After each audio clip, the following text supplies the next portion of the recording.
Love definition అనేది మనకు మారిపోతూ ఉందన్నమాట, ట్రెండ్ కూడా మారిపోతూ ఉంది కాబట్టి. సో మీరు ఎలా డిఫైన్ చేస్తారు లవ్ని ఆనంది గారు? చాలా కష్టమైన కష్టం అంటున్నారేంటి? అట్లా చెప్పాలి కదా, మీరు ఎన్ని చూసుండరు. లవ్ డెఫినేషన్ ఈ సినిమాలో చక్కగా డిఫైన్ చేసి నేను చెప్తానమాట, చూసినప్పుడు మీకు అర్థమవుతుంది. అది నేను చూస్తా, కానీ పర్సనల్గా మీరు ఏం డిఫైన్ చేస్తారు లవ్ అంటే? సి లవ్ ఇస్ సంథింగ్ ఒక వర్డ్లో చెప్పేసేది కాదు.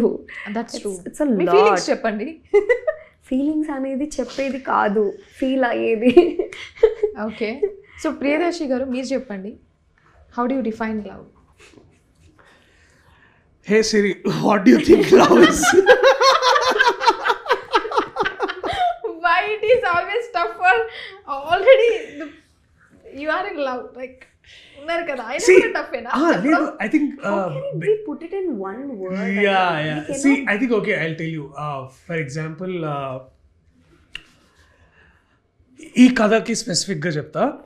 Love is natural and love is a verb. అంటే love is a job maybe. అర్థం కాలేదు. Natural and job. లవ్ అంటే ప్రేమ అంటే కష్టం అన్నట్టుంది మీరు చెప్పడం. నేను చాలా ఇట్లా ఇప్పుడే ఓక్రిడ్జ్ స్కూల్ నుంచి చదువుకొని వచ్చినట్టు చెప్పిన కానీ, బట్ ఐ థింక్ ప్రేమ అంటే మా సినిమా.